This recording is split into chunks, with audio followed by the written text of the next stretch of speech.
Secretary Mayorkas has either violated or subverted at least 10 laws passed by the Congress of the United States. He has ignored multiple court orders to cease and desist his activities.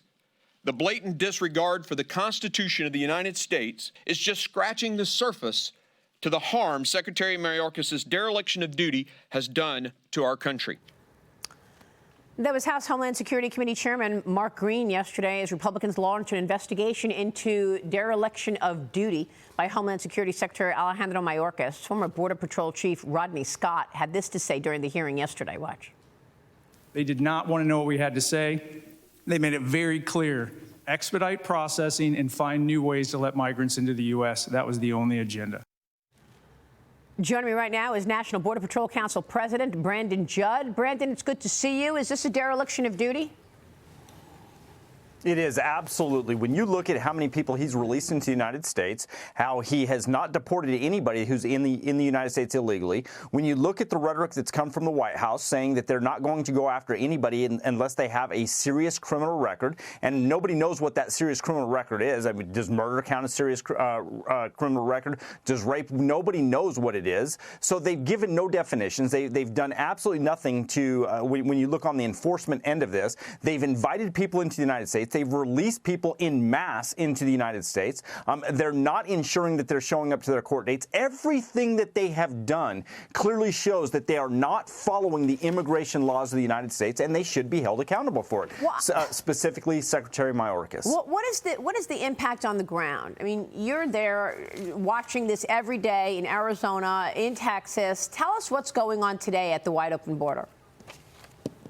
Well, that's another thing that is going to clearly show dereliction of duty. When you look at the border right now, the cartels control stretches at any given time. When they inundate our resources with the number of illegal border crossers, it takes our agents out of the field, and that's when they're able to cross their higher value products. And they're able to do this with impunity. They're able to get anything and everything that they want across our borders because they know that they can pull us out of the field. And again, it all starts with illegal immigration. It all starts with the invitation and the fact that we're releasing nearly every single person that crosses the border illegally. That is dereliction of duty. And on the ground, what we're seeing the effects of it is that the cartels can control stretches of our border at any given time and at any time that they want to control it. Well, let me say that the Homeland Security Committee says, or Secretary Mayorkas' office rather, says that 5.2 million people have been encountered in the last year under Mayorkas.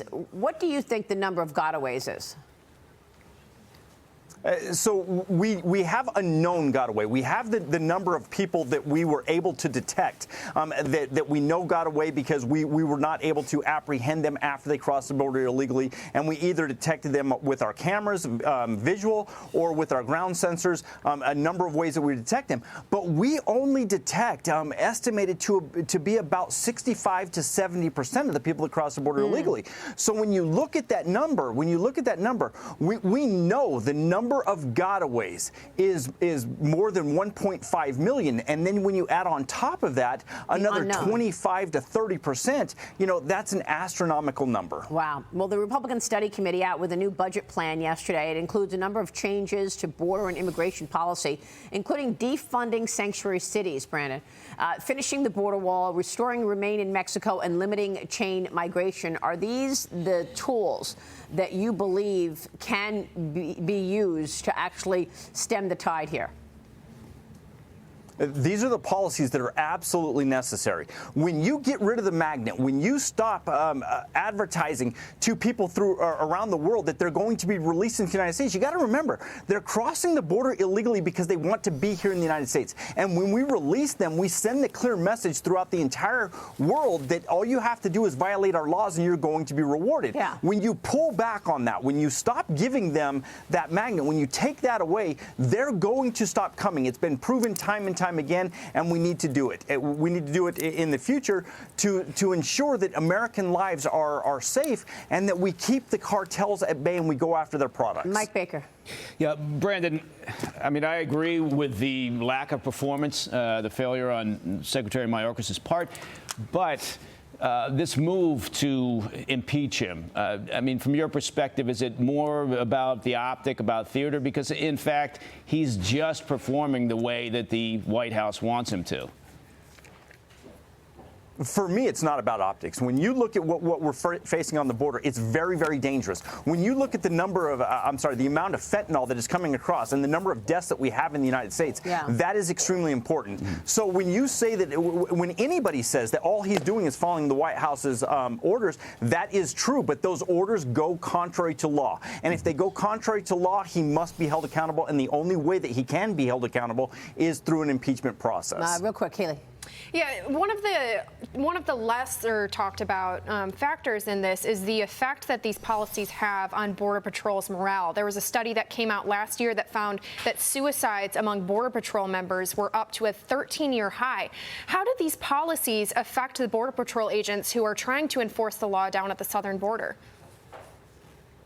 The vast majority of people, they want to go to work and they want to feel like they're accomplishing something. Right now, we don't feel like we're accomplishing anything. Right now, we feel like the handcuffs are on us and that the criminals are able to operate any way that they want. And so when anytime that happens, morale is going to drop. And I've never seen morale lower than what it is currently in my 25-year career. Well, that's very disturbing. Brandon, thanks very much for being here this morning, and thanks for all your work on this. Brandon Judd joining us this morning. I want to